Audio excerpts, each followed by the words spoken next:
Nee. Ja, toch. Nou, goed. We beginnen. Het is mooi vroeg. Dus volgens mij is iedereen er. Heel hartelijk welkom. Het is een beetje het vreemde opstelling. Het voelt altijd nog wat onwennig. Maar ja, het is zoals het is. En ik ben al heel blij dat het allemaal door kan gaan. En dat u er bent in ieder geval. Het wordt gestreamd vandaag. Hè. Dat bent u ook al van ons gewend, vaste bezoekers. Dus u kunt het thuis allemaal ook nog weer een keer nakijken. En we hopen dat heel veel mensen thuis meekijken. Dus hartelijk welkom allemaal. Ook namens mijn collega Gelly Talsma, met wie ik dit altijd organiseer. Maar die gisteren de boosterprik heeft gehad en daar nu ziek van is. Dus ik hoop dat Gelly meekijkt. En dan alvast maar beterschap. En een heel groot welkom voor de beide gastsprekers, de heren Jan Bank en Doeke Bosser. Vrienden van vroeger al heel lang vrienden, heb ik begrepen. Emeritus hoogleraren, Jan Bank, moet ik het wel even goed zeggen, vaderlandsgeschiedenis in Leiden. Doeke Bosser, eigentijdsgeschiedenis in Groningen. En we gaan het vandaag hebben over eilanden. En ik ben heel benieuwd, want we kennen allemaal de Waddeneilanden, maar er zijn er veel meer. En daar gaan we nu naar luisteren. En we beginnen met de heer Doeke Bosser. Hè? Ja. Fijne lezing. Ik begin met te zeggen dat ik het heel leuk vind in deze prachtige zaal te mogen spreken. Dit is echt de mooiste zaal die we tot nu toe hebben meegemaakt. Jan en ik zijn het hele land al door geweest. We hebben het een beetje verdeeld. Als de uitnodiging uit het zuiden komt, waar Jan het meest over geschreven heeft in het boek, dan gaat Jan. En als het in het noorden plaatsvindt, ga ik. Zo was ik een maandje geleden op Terschelling in ons huis in de Torenstraat. En Jan heeft ook al overal in Zeeland en Zuid-Holland gesproken. En wij waren voor het eerst 3 weken geleden samen op een boot die over de Oosterschelde voer. Dat was ook bijzonder. We vertrokken uit Burgsluis en 4 uur later landen wij weer in Burgsluis. En dat was voor het eerst dat ik Jan hoorde spreken over het boek. En dit zal ook voor Jan denk ik de 2e keer zijn dat hij mij erover hoort.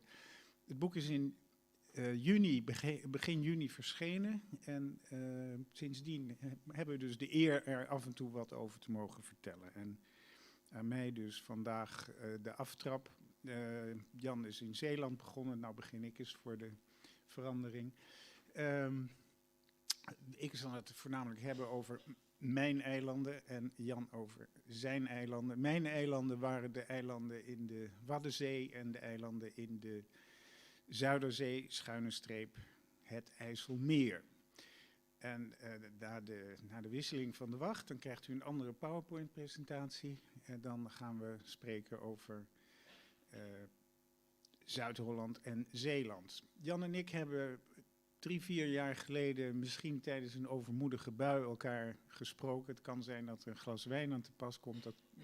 Dat weet ik niet meer. Maar toen zeiden wij ineens, wij herkenden in elkaar de liefde voor de eilanden. En zeiden toen, er moet eigenlijk eens een boek verschijnen over alle eilanden waar het eilandbewustzijn nog bestaat. Nou, dan kom je natuurlijk op de bestaande eilanden, dat zijn er 8.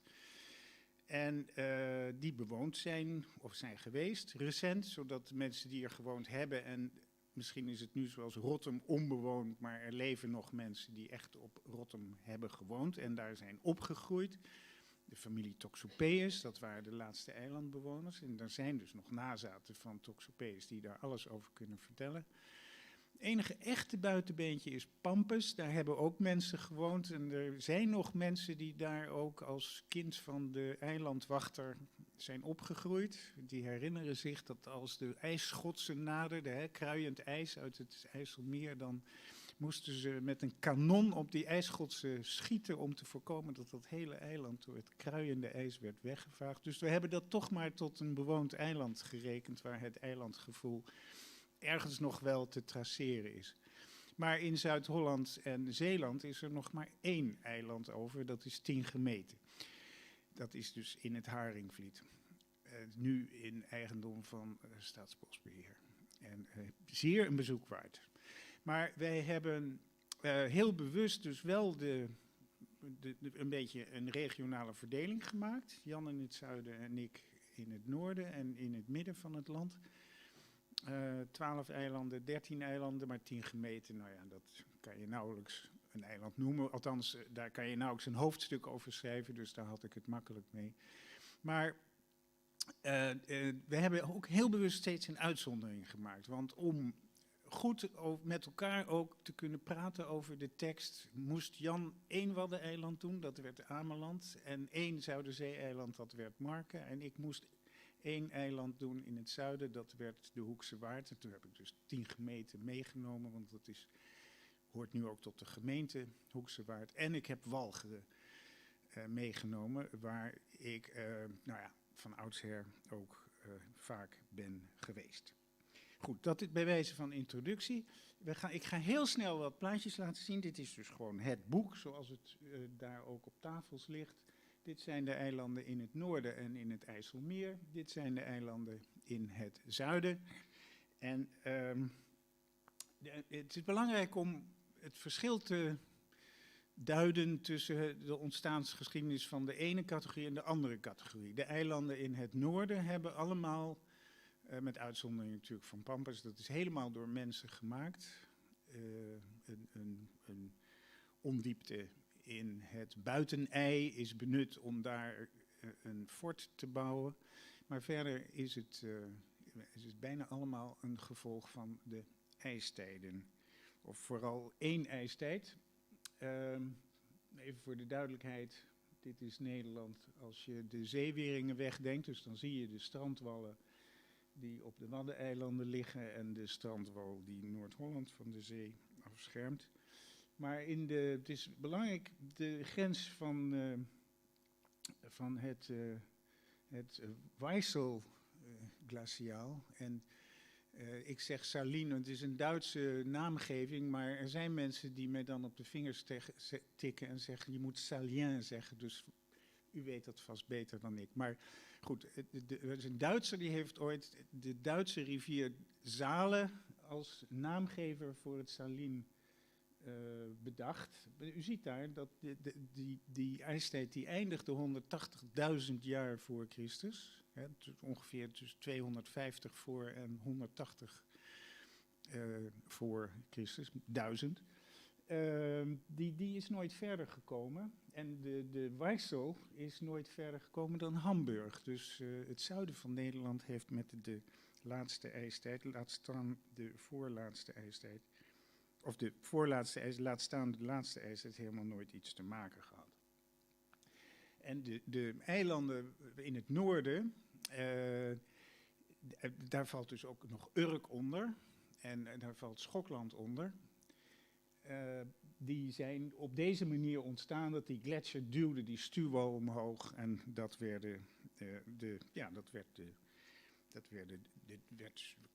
daar kwam zand overheen en daar spoelde van alles overheen en bij. En dat werd dus bij elkaar die prachtige duinenrij die de Waddeneilanden aan de noordkant beschermt. Je ziet hier het eiland Wieringen, dus dat blauw dat is de Wieringermeer, dat is een polder. We noemen dat voor de duidelijkheid een Zuiderzeepolder, want het is een polder die nog ontstaan is voor de aanleg van de afsluitdijk. Dus dat is nadrukkelijk, ja, of je moet zeggen, wat doet het ertoe? Het is geen IJsselmeerpolder, maar een Zuiderzeepolder. En het verschil is dus dat hier maak je voor het maken van, of hier heeft het eiland zich gevormd rond keileemverhogingen die door die stuwwal, door die gletsjer omhoog zijn geduwd. Dit is een hoogtekaart en je ziet daar dat Wieringen, Oosterland, Westerland, Den Oever, en daar zijn ook kliffen. Ja, dus echt, daar hoef je geen dijk te bouwen, want je loopt naar de Waddenzeekust en dan val je zo naar beneden, enigszins à la Oude Meerdum, Meerns, het Rode Klif. Sorry, ik ben geen Fries, ik moet van Reerde. Nou ja, ik moet het zelfs maar niet proberen. Maar in ieder geval, belangrijke slag tegen de Hollanders, dat zit er bij mij als West-Fries heel goed in.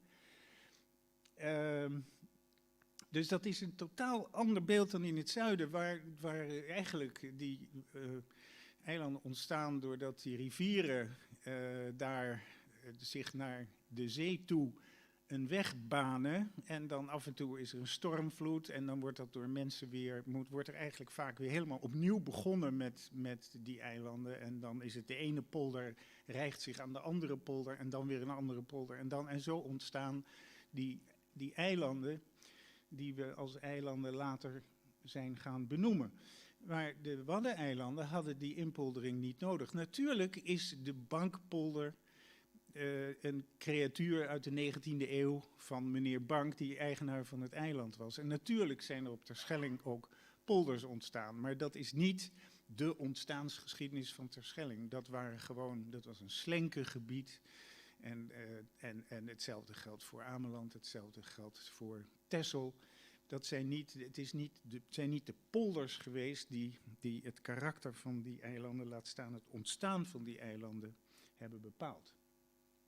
Je ziet de hoogtekaart van Texel, daar zie je dus ook een heel belangrijke opduiking tussen Den Burg en Oude Schild.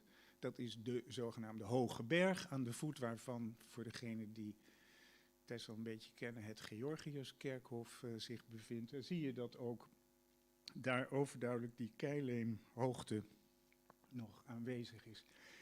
Mijn eilanden, afgezien van dat buitenbeentje Pampus, daar is eigenlijk één ander buitenbeentje, dat is het Kampereiland. Ook dat is een product van een rivier, dat is de IJssel, die baant zich een weg naar de Zuiderzee.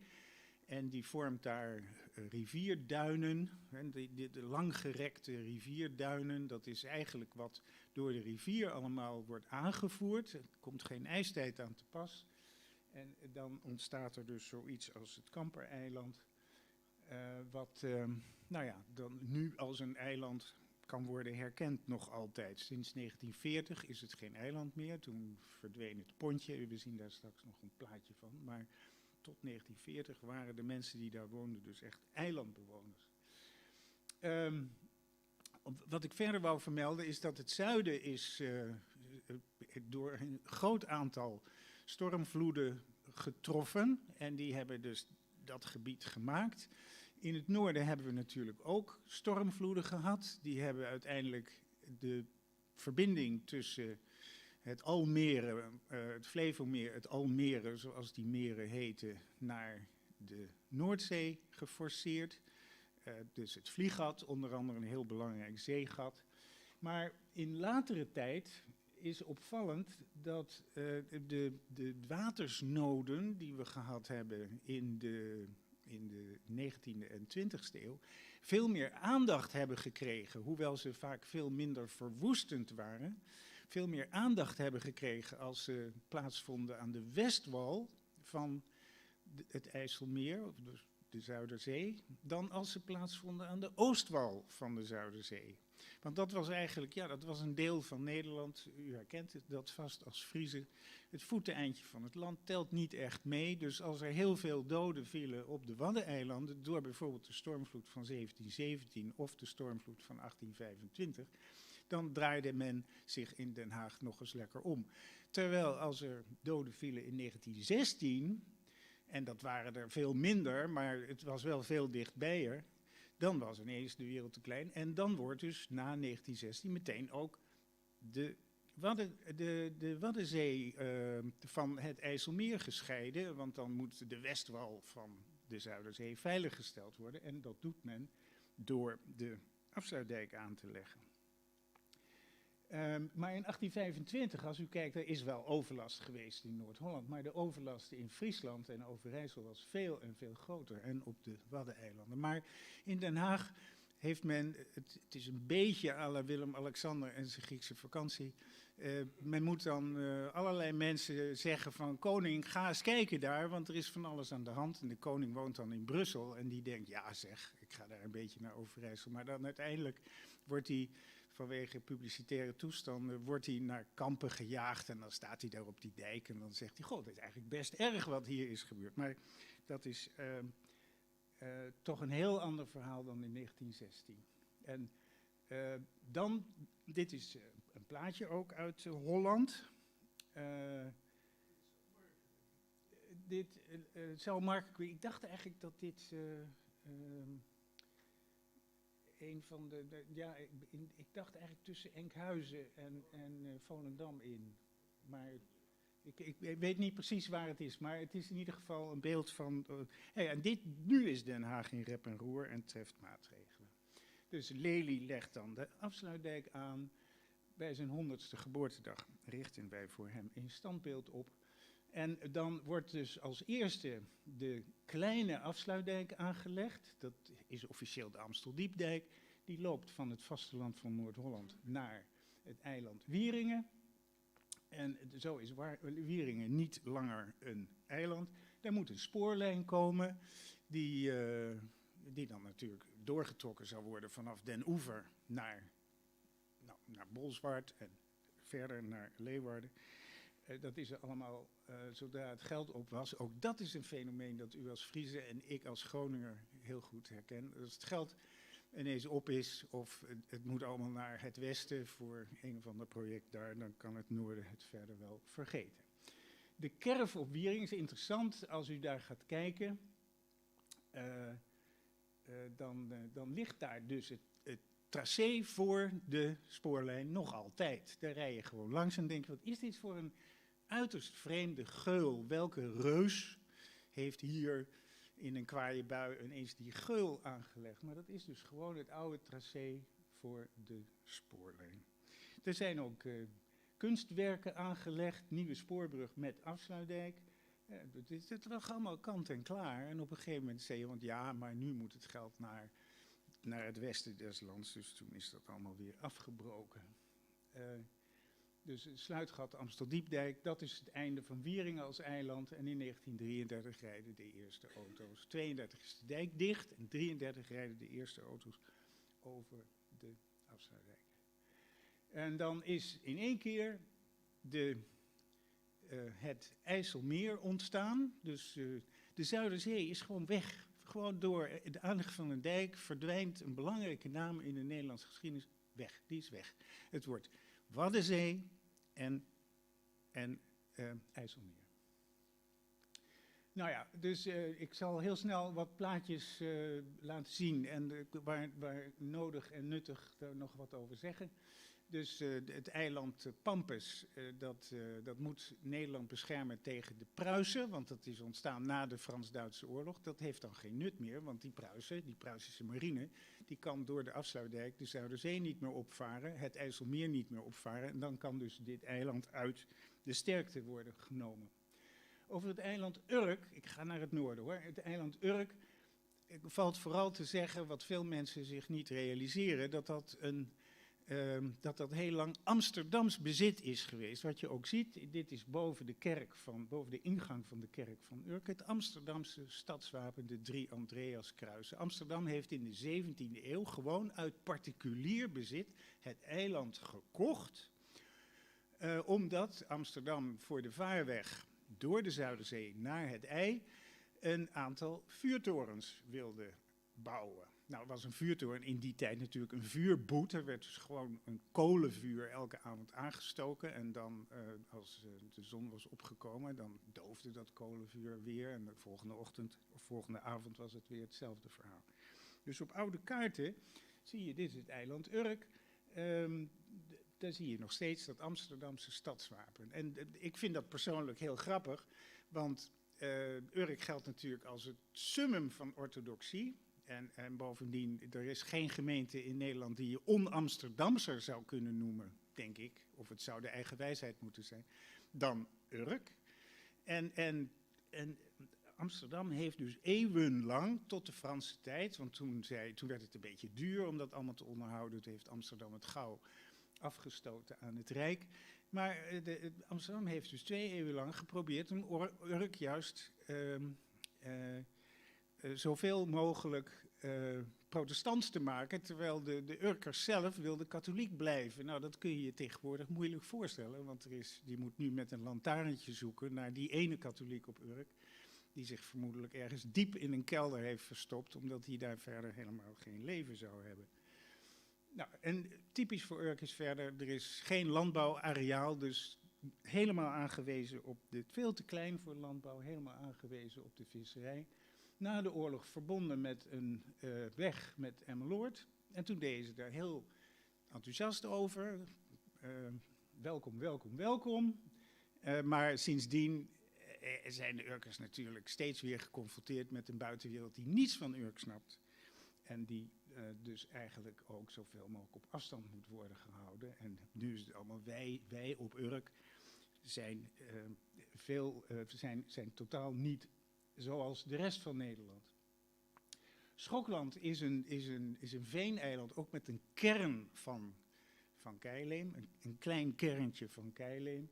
Maar het was niet bestand tegen de vele stormen in het IJsselmeer. Het was voortdurend in gevaar. En in 1858, 59 is besloten door het Rijk en door de provincie Overijssel om het eiland te ontruimen. De hele bevolking van Urk is gedeporteerd, zo ervoer men het. Men heeft het uiteindelijk wel geaccepteerd, want het werd natuurlijk ook gefaciliteerd met heel veel geld. Politiek, hè, dus het geld was ineens in ruime mate beschikbaar. Ze kwamen in kampen te wonen en als ze katholiek waren, want er waren eigenlijk de meerderheid van de bevolking van Schokland is katholiek gebleven, dan gingen ze naar de katholieke plaatsen, vooral Volendam en Vollenhoven. Daar waren katholieke kerken. En vooral Volendam was en is nog steeds, denk aan Mona Keizer, volop katholiek. En zij leefden daar, want het waren heel erg arme mensen. Zij bleven arm, dus hoewel ze een mooie som geld kregen om het eiland te verlaten, waren ze toch lang niet altijd in staat om op de wal een bestaan in welvaart op te bouwen. Nu is het interessant, ik raad u zeer aan daar een keer te gaan kijken als u daar niet al geweest bent. Nou, het Kampereiland was dus een archipel van oeverwallen. Ziet u op deze kaart wat beter. De IJssel die perst zich daar via, dit is echt een delta die zo met vingers zich vertakt. En interessant vond ik, want er zijn veel meer plaatjes van te vertonen, dat al die boerderijen op het Kampereiland, hoewel ze op huisterpen lagen, die huisterpen waren nog niet hoog genoeg om zich te verdedigen tegen de stroom die af en toe opdrong, de IJsselstroom of het water van de Zuiderzee. Ze hadden allemaal op zolder een punter, een vloedpunter. En deze punter die staat in het Zuiderzeemuseum is echt onder een enorme berg troep een aantal jaren geleden nog maar tevoorschijn gekomen. En is nu in het museum beland, maar die heeft dus 90 jaar, was iedereen hem vergeten. Oh, hebben wij daar nog een punter liggen? Maar die lag op zolder, want daar stond het water. Dan kon je dus via een gat in het dak of via een dakraam of zoiets, kon je die punter naar buiten brengen en dan kon je daarmee het vege lijf redden. En het pontje door het Ganzendiep heeft dus in 1940 zijn laatste vaart gemaakt. Wieringen, daar heb ik al het een en ander over gezegd. Dat eiland is dus tot de aanleg van de kleine afsluitdijk moest het vanuit Noord-Holland bevoorraad worden. En dit is interessant voor alle eilanden in het noorden, ook de Waddeneilanden, met uitzondering van Schiermonnikoog en Vlieland, dat daar over het algemeen een vrij sterke doopsgezinde aanwezigheid is. En dat komt, u weet dat, na de toestanden in Münster, hè, waar de doopsgezinden, de Mennonieten, op een gegeven moment zo'n soort eigen, hoe moet ik het zeggen, een eigen republiek hadden gesticht, zijn ze naar Emden gegaan. En vanuit Emden zijn de leraren van de doopsgezinde kerk, hebben zich langs de Hollandse kust begeven om daar evangelisatie te doen. En zo hebben ze dus vanuit Emden, daardoor zie je vooral in de Waddenzee, dat daar langs de Waddenzee, dat daar die doopsgezinde gemeenten heel sterk zijn. Op Terschelling is nog altijd, op Texel, sterke aanwezigheid van doopsgezinden. Op Ameland is een doopsgezinde gemeenschap. En naarmate je verder zuidelijk komt, dan zie je dat aan de westwal van het IJsselmeer nog wel doopsgezinde aanwezigheid is. Want daar kwamen ze dan ook, ze zakten dan af naar het zuiden. Maar hoe zuidelijker je komt, hoe minder doopsgezindheid je daar aantreft. Dus op Wieringen is typisch dat daar waren wel 3 doopsgezinde kerken. Uiteindelijk is dat natuurlijk allemaal verwaterd tot 1. En bijkomende reden was dat het waren pacifisten. U weet, Mennonieten, doopsgezinden, hoe je ze ook noemt. dopersen. Het zegt niet wederdopers, want zij geloofden niet in die eerste doop. Dus ze zijn niet herdoopt. Die eerste doop bestond helemaal niet, dus daarom doopsgezinden. Zij wilden dus niet vechten tegen zeerovers, want schieten zelfs op zeerovers was niet in overeenstemming met hun pacifistische principes. En hoe zuidelijker je woonde en ter zeevaart ging, hoe meer kans dat je de Duinkerker kapers tegenkwam onderweg naar Indië of wat dan ook. En dan moest je vechten. Dus zij gingen liever ter zee in handelsvaart naar Scandinavië, de Sond, Denemarken, Zweden, maar ook Moscovië, de Baltische staten. Want daar kwam je geen kapers tegen, want u weet, daar wonen alleen maar nette mensen. Dus Texel is belangrijk. Dat is eigenlijk 2 eilanden, het eiland Texel en het eiland Eierland. Al in de 17e eeuw is er een dijk aangelegd en waar een dijk ontstaat, vindt aanslibbing plaats. Toen is dus Eierland en Texel langzaam maar zeker aan elkaar vastgegroeid door langs die stuifdijk. Links van de stuifdijk, dus westelijk daarvan, heb je nu dat prachtige natuurgebied de Slufter. Rechts, dus oostelijk van de stuifdijk, heb je de Eierlandse polder. En dat project, dit is Eierland nog in de oude staat, daar was 1 huis en dat was het posthuis. En het was ook een soort reddingshuis, dus wie daar aanspoelde, die kon daar op krachten komen. En van daaruit werd dus de post uit Noord-Holland naar Vlieland gevaren. En u weet vast dat Vlieland een Hollands eiland was, totdat Seyss-Inquart, of all people, besloot dat het Fries moest worden, evenals Terschelling, een Hollands eiland. Dat werd dus door Seyss-Inquart op een gegeven moment in 1942 bij Friesland ingedeeld. En compliment haast voor, ik weet niet hoe u daarover denkt.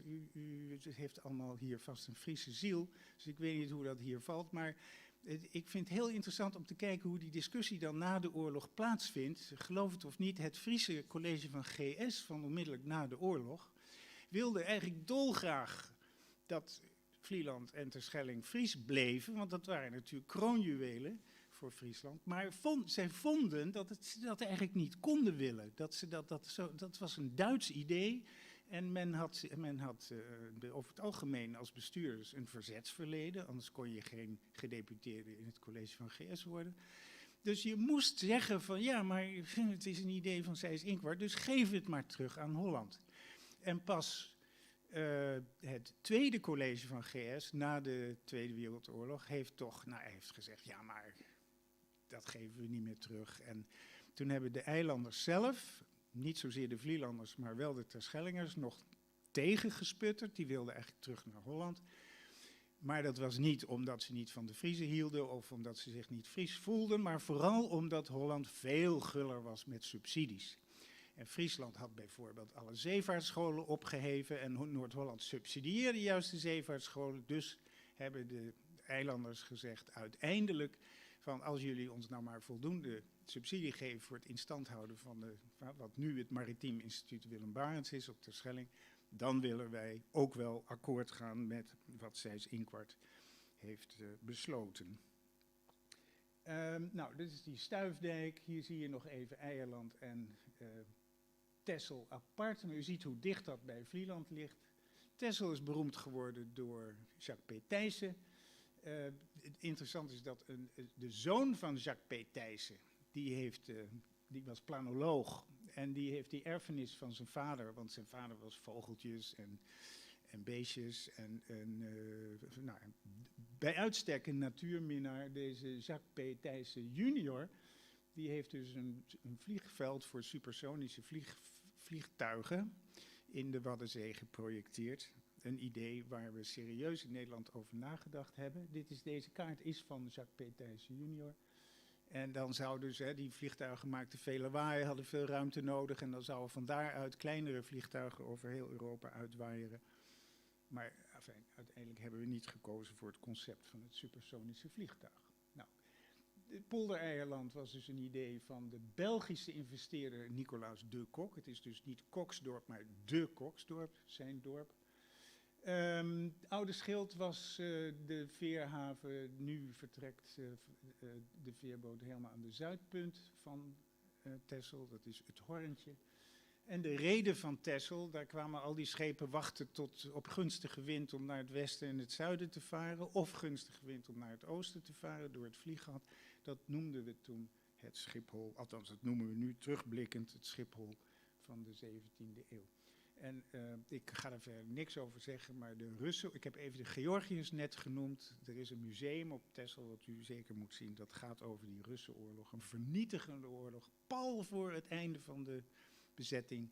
In april 1945, echt in het zicht van de Duitse nederlaag, werden daar nog even in 4-5 dagen tijd 1000 mensen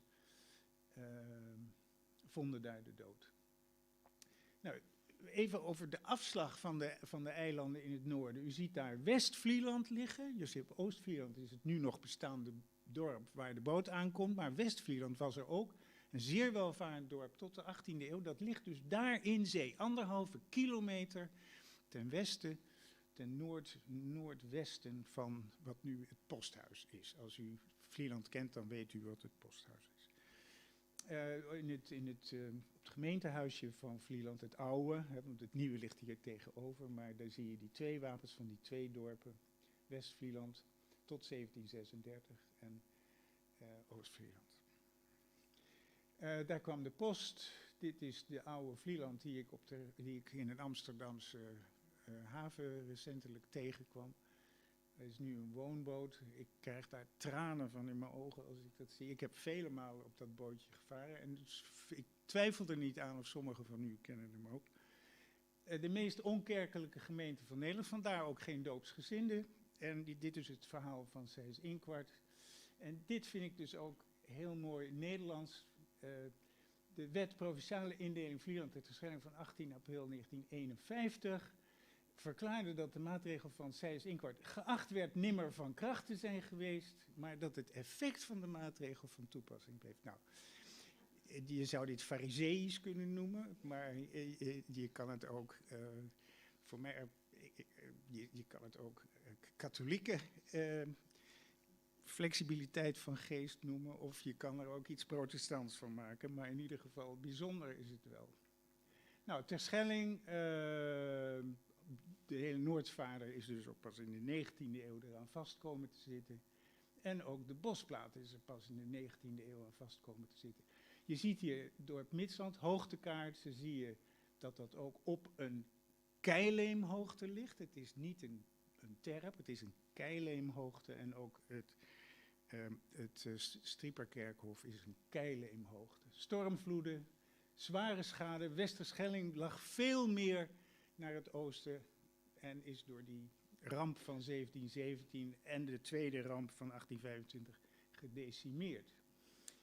Opvallend, net als Schiermonnikoog, weinig reders. Nou is een reder niet iemand die 100 schepen heeft, maar iemand die een belang in een schip heeft, is al een reder.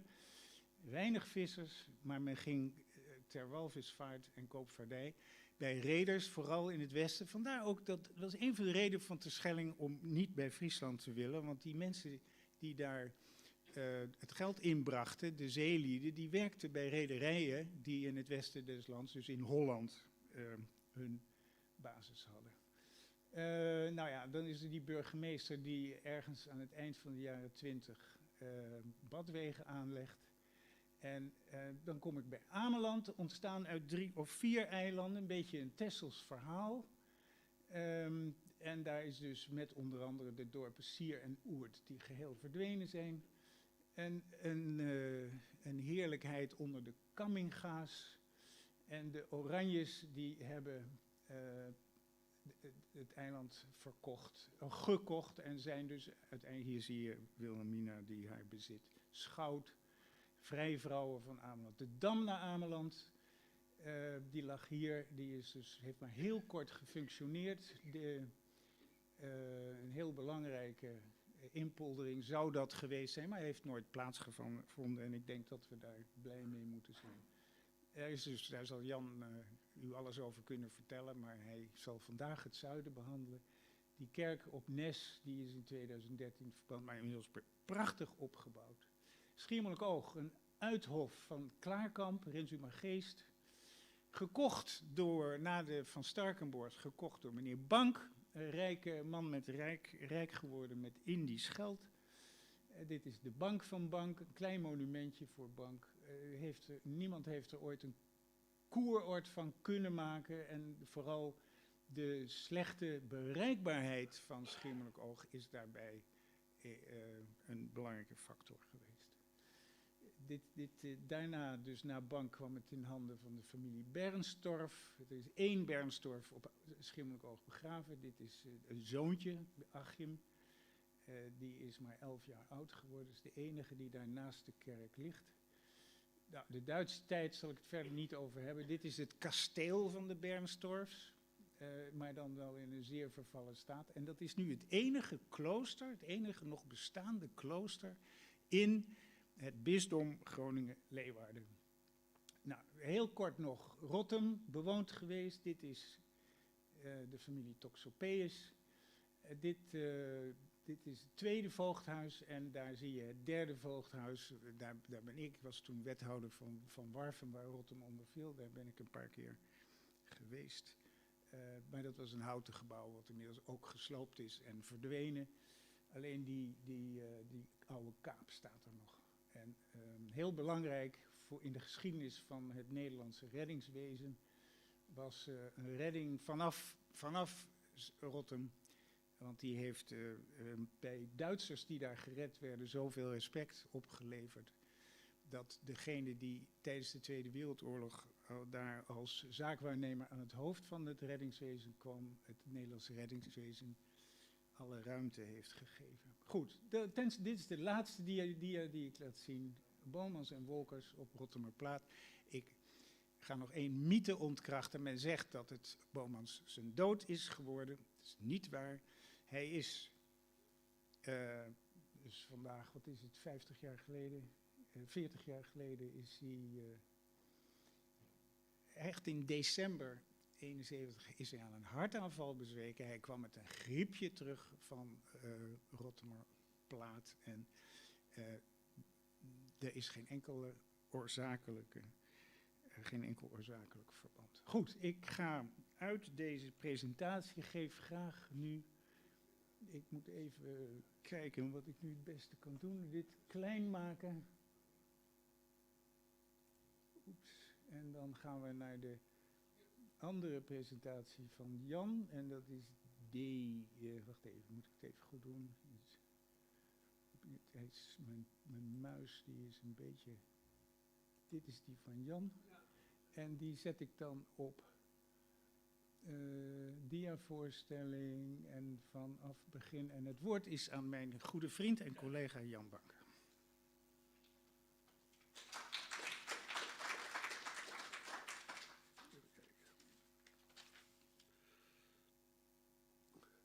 Ja, ik ga door en probeer een beetje samen te vatten wat we aan de zuidelijke eilanden allemaal aan wetenswaardigheden en vooral conclusies zouden kunnen verbinden.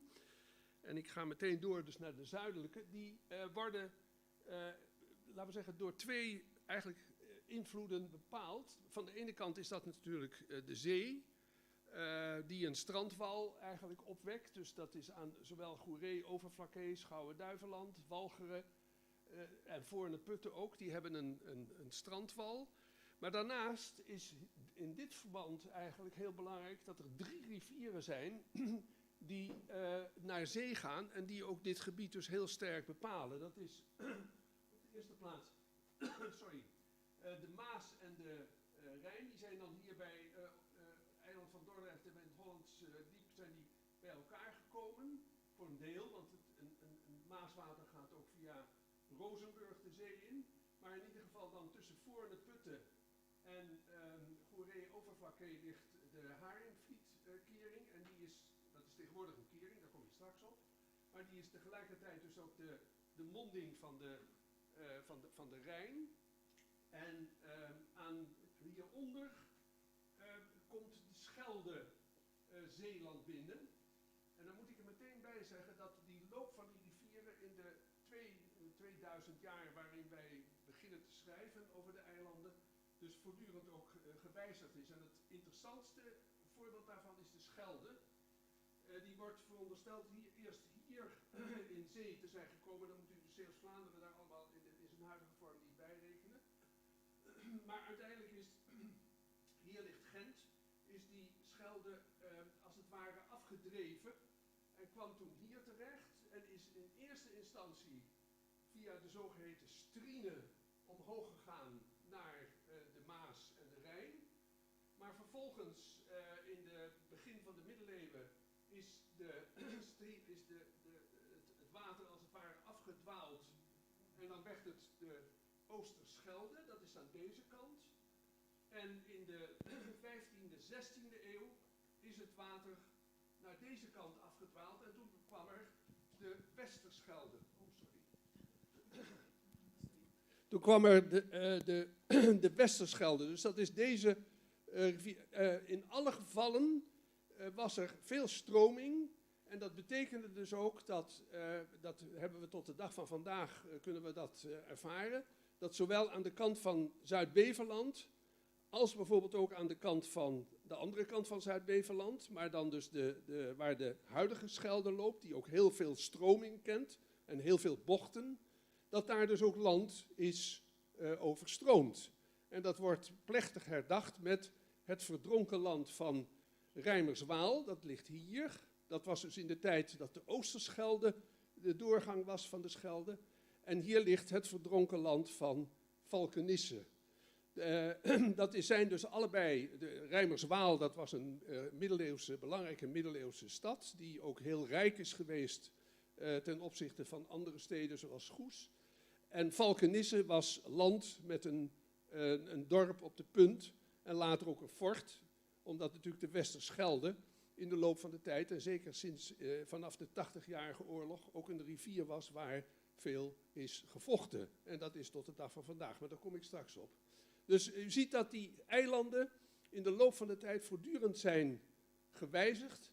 En eigenlijk op dit moment, dankzij het Deltaplan, ongeveer allemaal de vorm hebben behouden die ze nu nog steeds hebben. En die vorm is als het ware ook beheersbaar geworden. Dat geldt dus hier vandaan niet.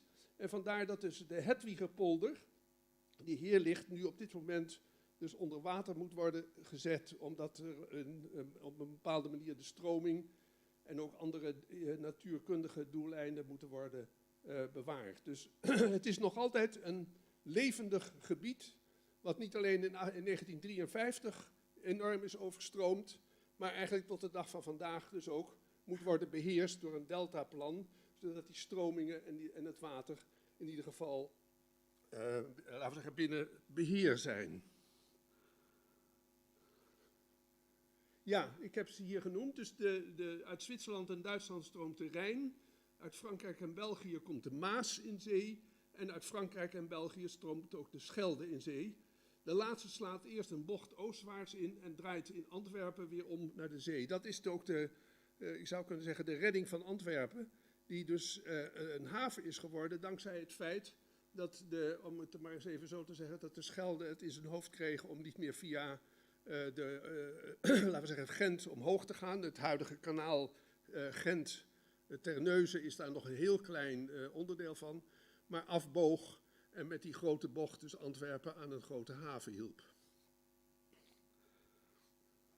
Ja, dit is dus misschien ook weer het verschil dat de Waddeneilanden, waar die Keinleen een heel belangrijke zeewering is natuurlijk het gebied van de delta, doordat er twee factoren op elkaar inwerken, zowel van zeekant uit de stormen als van landkant uit laten we zeggen, de rivieren, is het een veel grilliger gebied dan de noordelijke eilanden. Ik heb hier iets laten zien, of dankzij het doeken ook, van hoe zo'n rivier als het ware het land doet eroderen en iedere keer dus een andere vorm aanneemt. U moet bedenken overigens dat ook in de Oosterschelde tot aan de deltaplan van, laten we zeggen, na 1953, daar ook in de 20e eeuw nog de dijken soms helemaal naar beneden vielen. En er dus acuut wateroverlast ontstond aan de kant van de Oosterschelde. Dus die bleef wel, ook al was hij niet meer de hoofdader van de Schelde, bleef wel stromen en vooral ook af en toe vernielingen aanrichten. Nou, dit is dus waarbij we dus moeten, dit is natuurlijk gezien helemaal vanuit de rivierkant, die dus als het ware bij een gletsjer begint en dan zo langzamerhand door de bergen, denkt u dan aan de Rijn van Duitsland, Zwitserland en Duitsland, tenslotte in het laagland aan zee terechtkomt. Maar daar hoort dus aan de andere kant bij dat op het moment dat hij in zee terechtkomt, er ook strandwallen vanwege de zee eigenlijk zijn ontstaan en die dus ook op een gegeven moment die rivier weer kanaliseren. Vandaar dat er dus duinen zijn op Schouwen-Duiveland en duinen op Walcheren. Ja, ik ga maar even door, want nou ja, dit is natuurlijk een afbeelding van een vloed, zoals we die. Dit zijn eigenlijk de 3 grote vloeden, er zijn er veel meer, maar de 3 grote vloeden die eigenlijk heel bepalend zijn geweest voor de Zuid-Hollandse en Zeeuwse eilanden. De eerste is de Sint-Elisabethvloed van 1421, die als het goed is deze dagen ook wordt herdacht, omdat er intussen dus 7 eeuwen verder zijn. Die is heel catastrofaal geweest voor wat nu heet het eiland van Dordrecht. En u ziet hier een afbeelding. Hij zal deze dagen ook nog wel meer worden vertoond, want het is een soort iconisch schilderij wat in het Rijksmuseum hangt en wat aan deze Elisabethvloed doet denken. Dit is een ander voorbeeld. En hier ziet u goed wat ik even wil aanstippen. Dit is de stad Dordrecht, die door deze vloed op een gegeven moment als een soort Venetië tevoorschijn kwam. De stad zelf is grotendeels behouden gebleven, maar de omgeving werd water en is dus catastrofaal geweest. Daarna is het eiland van Dordrecht, wat een soort trapeze, een driehoek is hersteld. En Dordrecht is tegenwoordig weer de hoofdplaats van een eiland wat naar de stad ook is genoemd. Maar dit was 1421 het feit, zal ik maar zeggen. Ik ga nog heel even terug. De vloed van Sint Felix Kwade Zaterdag.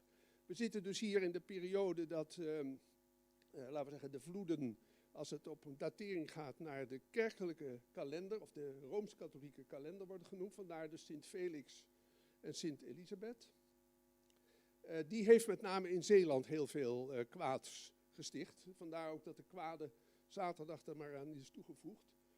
Onder andere is daardoor ook de Noord-Beveland helemaal overstroomd geraakt. En daarna weer dankzij overigens de Oranjes. Want de Oranjes hebben niet alleen op Ameland nog ergens een zekere wortel, maar dan hebben ze dat veel later gekregen. Het ontstaan, of de herrijzenis van Noord-Beveland als eiland, wat een zuiver poldereiland is, want daar is een beetje in de hoek, in de westelijke hoek van Beveland Noord-Beveland is nog een beetje duin, maar voor de rest is het alleen maar polders.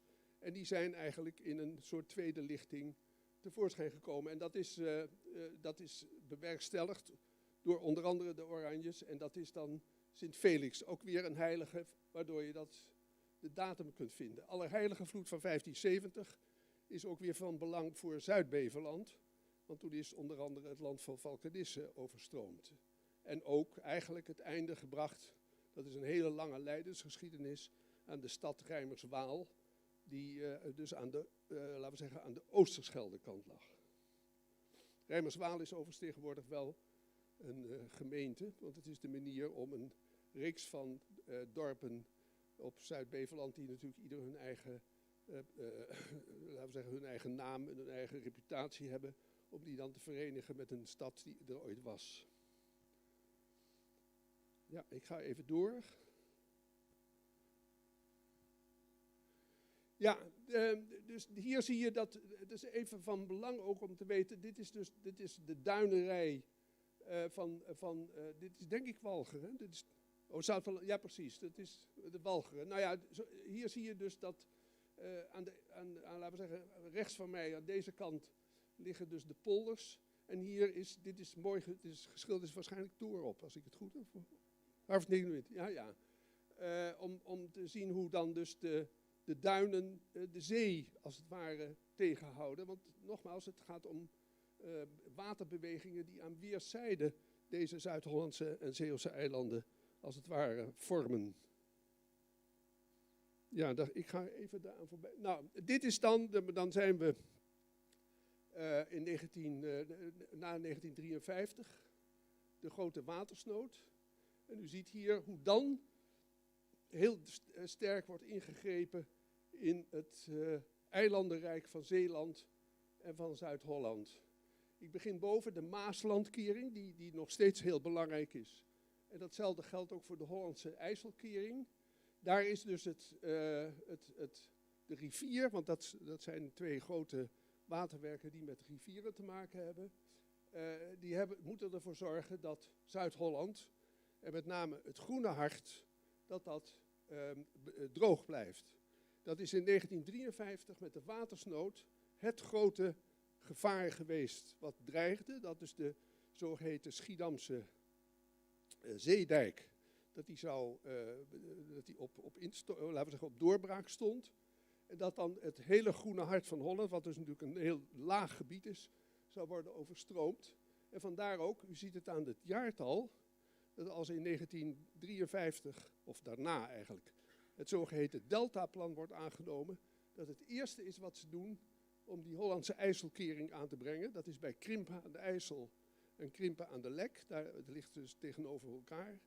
En dat was de manier om het grote gevaar waar men aan ontsnapt is in 1953, als het ware, veel sterker af te dammen. Nou, de Haringvlietdam, daarvan is het interessant om te zeggen dat is een dam in oorsprong, maar het werd een doorlaatdam, omdat, dat is weer een ander verhaal, laten we zeggen in 1953, wanneer het Deltaplan tot stand komt, dan denkt men natuurlijk, wij moeten ons beschermen tegen het water. Dan worden overal dammen aangelegd en het water, als het ware, weggehouden of hier en daar gereguleerd. In 2000 begint er een verandering op te treden, want dan wil men wil men nog steeds zich tegen het water beschermen, maar wil men ook het water gebruiken om terug te keren naar de natuur. Bijvoorbeeld in Schouwen-Duiveland, wat een goed voorbeeld daarvan is. In 1953 wordt Schouwen-Duiveland zeer getroffen door de watersnood. Dan wordt er als het ware in Schouwen-Duiveland twee dingen gedaan. Overal de dijken versterkt, met name natuurlijk ook langs de Oosterschelde, want dat was de kwade genius, als ik het zo mag zeggen. En tegelijkertijd wordt het land herverkaveld. Men wil grote landerijen, grote boeren als het ware. En men gaat volgens de modernisering aan het eind van de 20e eeuw in Schouwen-Duiveland al dus te werk. Rond 2000 komt er dan een ander idee over. En dat wordt ook op dit moment nog steeds uitgewerkt. Dat is, moeten we niet Schouwen-Duiveland weer hier en daar teruggeven aan de natuur? En moeten we die strakke indeling, die modernisering anno 1950, die ook bestaat uit herverkaveling, uit grote bedrijven, moeten we niet terug naar wat de natuur ons heeft te bieden. En vandaar is er in die tijd bedacht het zogeheten plan Tureluur. Oftewel, we geven Schouwen-Duiveland voor een deel terug aan dat water. En vandaar dat ik bij het Haringvlietdam kan zeggen, de dam werd, en dat is nog steeds zo, wordt hier en daar weer doorlaatbaar water. De dam is sowieso, de Haringvliet is een sluizencomplex ook, want het is natuurlijk een van de grote uitvaarten, als ik het zo mag zeggen, voor scheepvaart naar de zee en omgekeerd. Maar tegelijkertijd ook wordt bedacht dat vissen, bepaalde soorten vissen, toch in het Haringvliet weer moeten kunnen zwemmen. En dat geldt al helemaal voor de Grevelingerdam, wat op dit moment een meer is tot voor kort helemaal afgesloten als een groot zoutwaterbekken. Ook daar moet af en toe zeewater en vooral ook vissen in, die ze eigenlijk zijn gaan missen op het moment dat het deltaplan na de watersnood van 53 van kracht werd. Nou ja, en wat dan ook nog een effect is, dat is dat natuurlijk op die dammen niet alleen het water wordt tegengehouden, maar het verkeer ook veel sneller naar Zeeland en Zuid-Holland kan komen en omgekeerd. En dat heeft natuurlijk weer sociale gevolgen. Dat betekent dat, dat is natuurlijk nu anno 2021 echt aan de orde. Dat betekent dus dat er veel meer pendelarbeid plaatsvindt. Dat bewoners de binnenkomst ook krijgen van buitenstaanders die mooi willen wonen op Schouwen-Duiveland of laten we zeggen op Voorne-Putten. En dan redelijk snel via de moderne verkeersmiddelen ook via hun werk zijn in de enorm uitgelopen industriegebied van Rotterdam. Dus dat heeft ook een hele sterke gevolg gehad voor de cultuur in Zeeland en in de Zuid-Hollandse eilanden. Maar het aardige is dat die cultuur zich ook op een of andere manier heeft verdedigd. Er is in het begin van deze eeuw is er op Tolen, een eiland wat dus ook hier op Tolen, wat dus ook verbonden is eigenlijk met dit hele gebied. En dit is een heel groot industriegebied geworden vanaf Bergen-op-Zoom tot Rotterdam. En er was een enquête van wat willen wij nu als gemeente Tolen met onze industrialisatie, die in ieder geval aan de overkant van het eiland ook duidelijk zichtbaar is in Bergen-op-Zoom. En toen heeft de bevolking in meerderheid gestemd voor wij willen Tolen houden zoals het is. Dus natuurlijk ook wat traditioneel, religieus gesproken tamelijk Calvinistisch. En daar ziet u dat ondanks de modernisering van de deltawerken er toch ook nog in Zeeland en ook eigenlijk op de Zuid-Hollandse eilanden, zeker ook op Goeree-Overflakkee, zeker een tendens is om de eigen cultuur te bewaren. Ja, ik denk dat ik nu maar stop, want we moeten ook nog gelegenheid geven tot het stellen van vragen. En daar ben ik graag toe bereid. Maar er is natuurlijk nog meer over te vertellen. Van de andere kant denk ik, we hebben het ook geprobeerd zo goed mogelijk op te schrijven. Dus ook daarin kunt u het eventueel nog terugvinden. Want er is natuurlijk veel meer over te zeggen dan ik in deze... Ja. Oké, dus vandaar. Dus er is in ieder geval gelegenheid tot nog wat vragen. Of bent u helemaal flabbergasted om het te zeggen?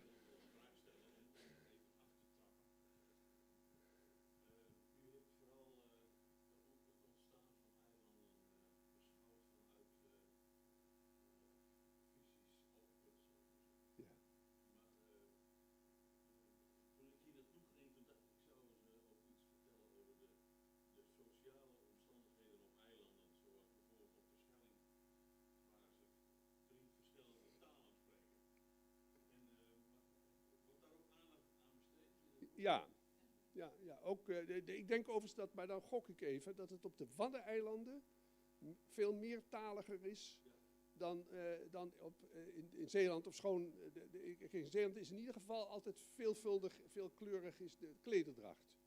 En ik hoop dat u mij niet vraagt wat het verschil is tussen een Zeeuws-Vlaamse of een Beverlandse klederdracht. Maar daar komt het naar voren. En dat zal ook wel een beetje dialect zijn. Maar ik denk dat dat in... Nee, om te beginnen had ik beloofd aan mevrouw Sikkema dat we de vragen zouden herhalen die gesteld werden. Ja. Dus even voor de duidelijkheid, heeft iedereen de vraag gehoord? Dus de vragensteller zei, hoe zit het met sociale factoren op de eilanden? En hij focust dan speciaal op de talen op het eiland Terschelling. Daar valt dit over te zeggen. Dat het bestuurscentrum was Mitsland. En dat werd gedomineerd door Hollanders. Dat was een Hollands eiland. Dus de mensen die daar kwamen als zetbazen van de Staten-Generaal, die spraken Hollands. En wat krijg je dan? Dat de mensen die mee willen tellen in de samenleving, die gaan de taal spreken van de bovenliggende partij. Dus wilde je in Midsland wat betekenen, dan ging je de taal van de Hollandse bestuurders spreken. Vandaar dat het huidige Midslandse dialect teruggaat op het Hollands. In West en in Oost, dus Sil-Strandjutter zal ik maar zeggen, en in West de zeevarenden, die spraken Fries. En dat is dan, natuurlijk zijn er verschillen tussen Oost en West. En dan heb je discussies waar mensen, die ik verder niet goed helemaal kan volgen, elkaar ook de hersens over inslaan. Is het nou Stadsfries of is het gewoon Fries? Daar moet u mij verder ook niks naar vragen. Maar dat zijn heel duidelijk Friese dialecten en het Midslands is Hollands. Het Vlielands is dus een Hollands dialect, want daar is de oriëntatie via Texel. Die post die kwam daar elke dag. En de oriëntatie op Holland is daar altijd veel sterker geweest. En op Vlieland is ook de discussie, moeten we nou terug naar Holland of bij Friesland blijven? Die is daar gedomineerd door de horeca. Wat ik simpel gezegd maar even de horeca zal noemen. Dus degenen die Vlieland kennen, die kennen Duinkersoord. Dat is een heel bekend huisjesgebied. Duinkersoord van meneer Duinker, die heeft dat ontwikkeld. En Duinker kwam van Texel, die was dus Hollander in hart en nieren. En Duinker zei, nee, natuurlijk moeten we terug naar Holland, want Holland, daar komen de subsidies vandaan. En daar komen onze gasten vandaan. Terwijl op Terschelling en Ameland, Fort Siori, Schiermonnikoog, daar is de oriëntatie in dit soort discussies veel meer Fries. Men ligt dichter bij Friesland, men is meer verbonden met het Friese vasteland. Ja, is dat een beetje een antwoord? Ja?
Ja, ik kan die vraag denk ik, ten eerste de vraag even herhalen. Dus het gaat over Terschelling. Het gaat over het feit dat de Bosplaat nog heel lang tot de 19e eeuw niet aan de rest van het eiland heeft vastgezeten. Hetzelfde geldt dus voor de Noordvaarder. Het Groene Strand was echt een geul. En aan de andere kant van die geul lag de Noordvaarder. En die zijn naar elkaar toegewandeld. De Noordvaarder is naar het eiland toegewandeld. En de geul tussen de Bosplaat en het hoofdeiland is heel lang, in ieder geval tot ver in de middeleeuwen, een belangrijke doorvaartroute geweest. Maar die is verzand, zoals dat heel vaak ging met die geulen. En daardoor is dat steeds meer een gebied geworden waar mensen begeerige blikken opwierpen en zeiden, stel dat we daar nou een stuifdijk aanleggen, à la wat op Texel is gebeurd. Daar zijn die eilanden door het aanleggen van een dijk tussen Eierland en Texel, is daar een prachtige polder ontstaan. En men wist dat natuurlijk en dacht, zo moeten we dat op Terschelling ook gaan doen. Men heeft het gedaan. Uiteindelijk is daar niet een mooie polder ontstaan. Ja, de Groede en zo, de Wierschuur voor de Terschellingers hier. Het is een heel mooi landschap, maar niet een prachtige polder. Daar loopt wat vee, maar het is niet een intensief beweid gebied geworden. Wat betreft de oorlog, Vlieland had een bezetting van zo'n 400 Duitsers. Schiermonnikoog ook zoiets. Maar Terschelling is uitverkoren, tussen grote aanhalingstekens, om te dienen als basis voor een enorme serie radarinstallaties die nu nog te zien zijn, althans de betonnen resten daarvan, in de zogenaamde Tigerstelling. Dat is nu een museum, kun je gewoon bezoeken. Ik had daar plaatjes van kunnen laten zien. Het is heel interessant, maar dat waren dus gigantische radartorens en die stonden daar om de eskaders die vanuit Groot-Brittannië naar Duitsland vlogen voor bombardementen-opdrachten. Die werden dan onderschept. Dan die radar op Terschelling, die detecteerde ze in een vroeg stadium. Die zeiden tegen Leeuwarden, de Vliegerhorst Leeuwarden, nu de luchtbasis Leeuwarden, vliegbasis Leeuwarden, kom maar de lucht in en ze komen daar en daar aan en schiet ze maar neer. En die zware bommenwerpers, vol met bommen, waren natuurlijk geen partij voor die Duitse jagers. Dus die gingen bij bosjes ten onder. Maar daardoor had Terschelling een veel grotere militaire bezetting en is ook Terschelling veel meer afgeschermd nog geworden dan Vlieland en Schiermonnikoog. En ja, ik denk dat dat het antwoord op uw vraag is. Dus ik denk dat vanaf 1941 werd het dus onderdeel van de Atlantiekwal. En toen zijn daar ook al die bunkers gebouwd. Toen is bij West ook een hele grote zogenaamde Wasserman radartoren gebouwd. En er is een Wasserman ook in de duinen tussen Paal 8 en West verschenen.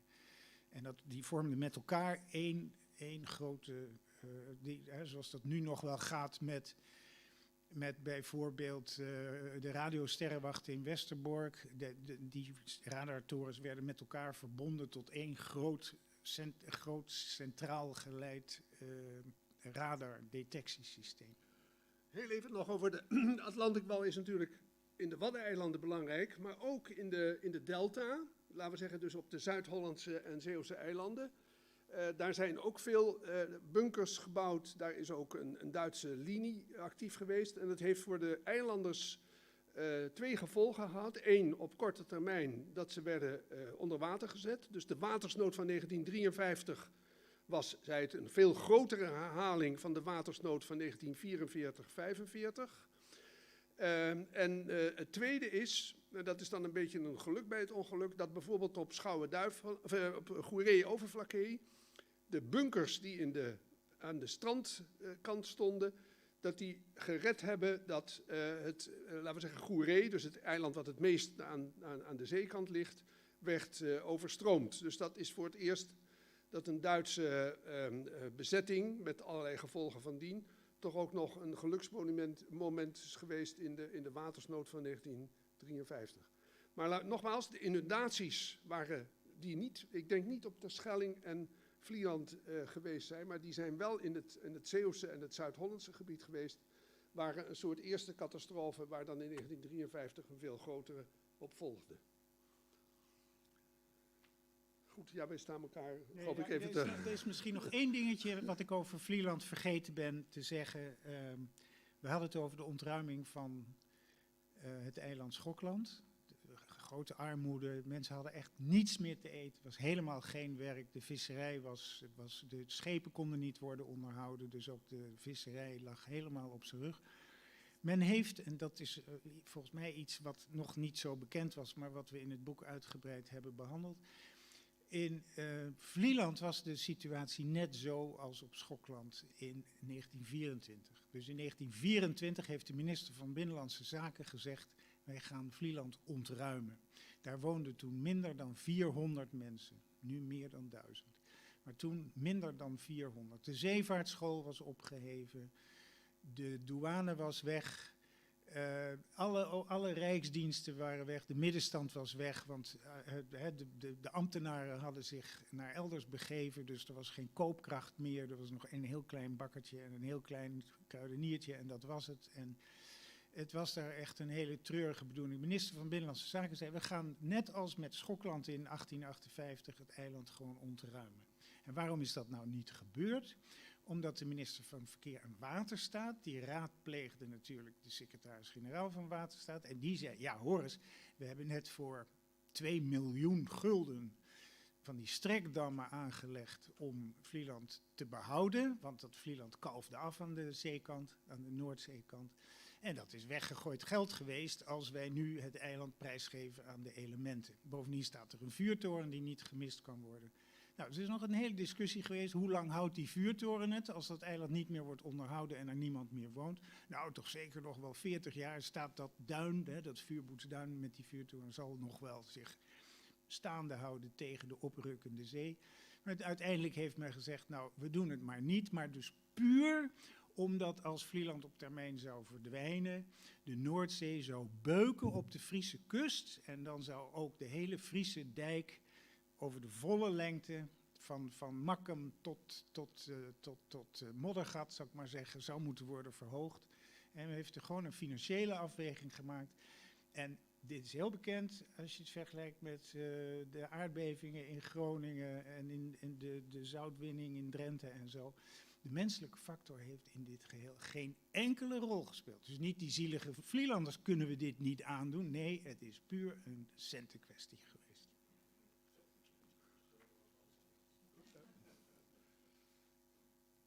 Oké.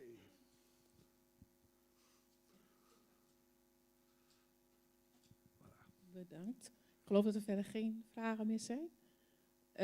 Mocht u nog wat er binnen schieten of denken van ik wil hier wat meer informatie over, dat geldt ook voor de mensen die thuis meekijken. Ja?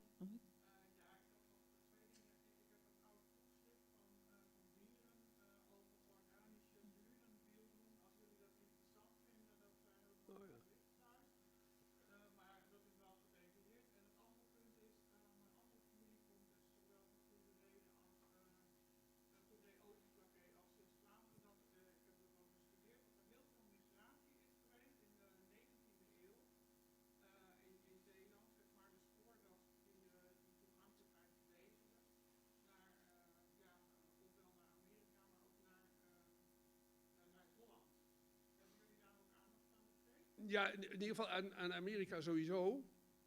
Want als je op Tolen bent in Oud-Vosselmeer, dan dien je natuurlijk ook te schrijven over de Roosevelts. Want dat is natuurlijk, laten we zeggen, dat is tegenwoordig de zijt dat er heel veel vraagtekens bij te stellen zijn of het echt wel allemaal zo was.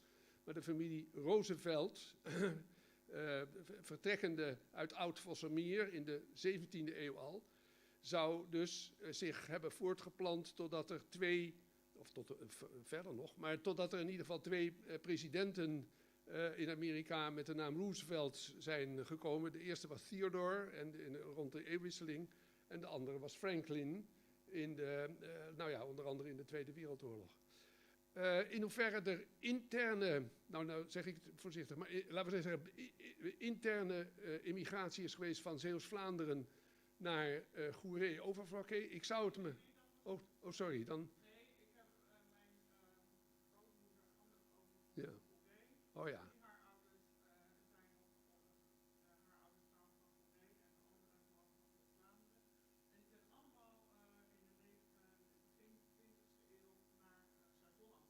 Oh ja.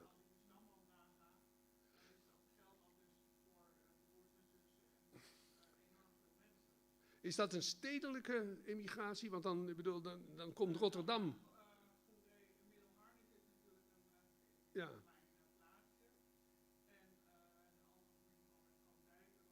Ja.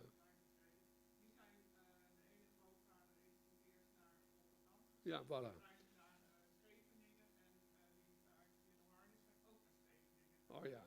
Nou, daar zijn 2 mogelijke antwoorden. De eerste is, Rotterdam begint natuurlijk in de 19e eeuw, met name als de Nieuwe Waterweg is voltooid, een enorme magneet te worden voor arbeid, pendelarbeid, maar ook feitelijke verhuizingen.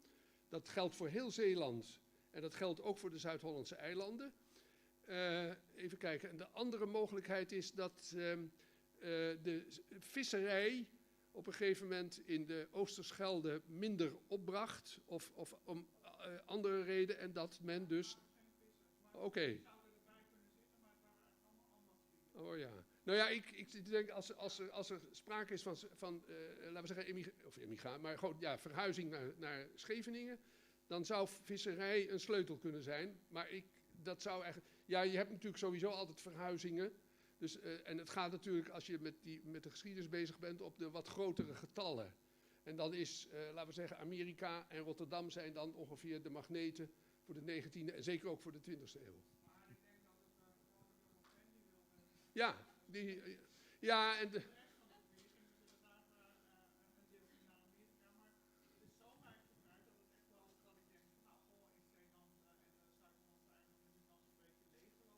Ja, nee, dat niet. Er was natuurlijk kinderrijkdom ook. Maar goed, ik wil het hier nu wel echt even bij laten hoor, anders dan lopen we veel te veel uit. Dat wou ik net zeggen, mail de heren. En dan krijgt u vast wel een antwoord. Voor nu, beide heren, heel erg hartelijk bedankt. En mag ik een applausje voor ze? En een flesje wijn. Tresorwijn. Zeer bedankt. Alsjeblieft. Juist. Voor bij het kerstdiner Ja, misschien. ja. Buiten de deur op de tafel liggen de boeken, die zijn dus te koop. En misschien willen de heren ook wel een handtekening erin zetten, wie weet. Daar liggen ook de flyers voor de komende lunchlezingen. 20 januari bent u weer van harte welkom. Dan is de heer Ime Kuiper hier over de Saskia van Dekema. Dekema staat er. Voor nu wel thuis, fijne feestdagen. En ik hoop dat volgend jaar.